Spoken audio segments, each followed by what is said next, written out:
अब ये प्रेम की बात तो हम नहीं आपको कहते हैं,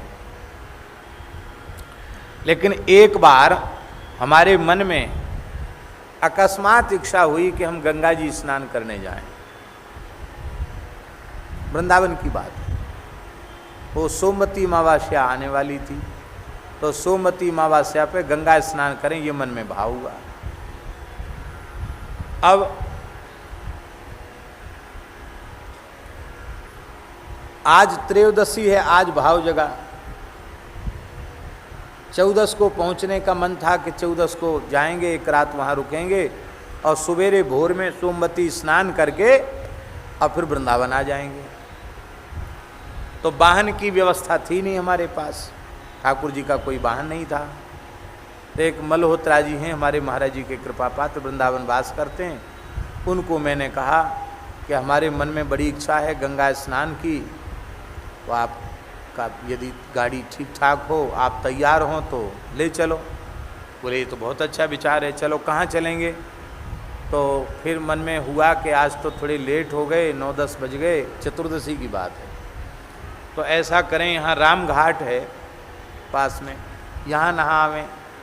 तो बोले हाँ राम घाट तो हम कभी गए नहीं, हमने रास्ता देखा नहीं, तो चलें शुकतीर्थ में, सुकताल में नहाएंगे गंगा जी। मैंने कहा ये बहुत अच्छी बात है।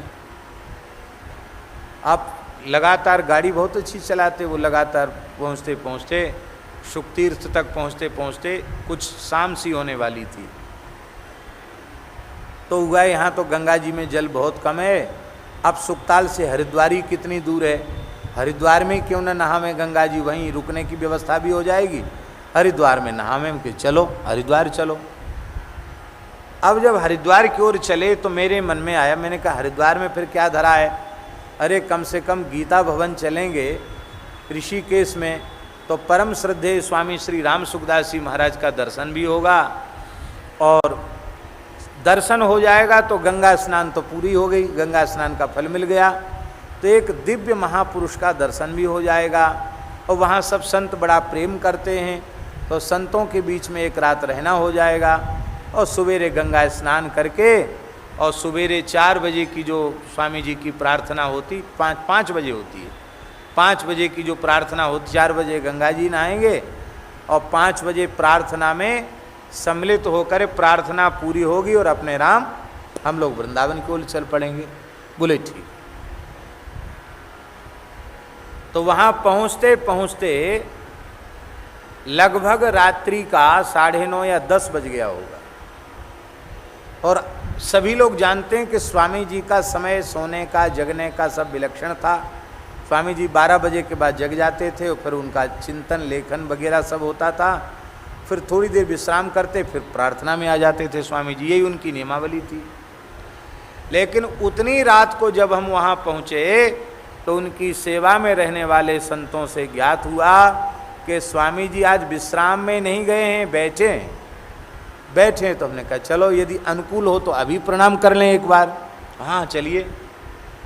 तो देखो महापुरुषों के निकट वालों से खूब बढ़िया से बना के रखनी चाहिए।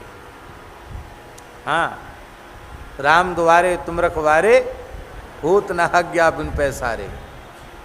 तो वो संत सब बड़े कृपालु, उन्होंने कहा चलिए आप तो चलिए, कोई बात नहीं, नियम तो नहीं था उस समय जाने का, लेकिन हम चले गए।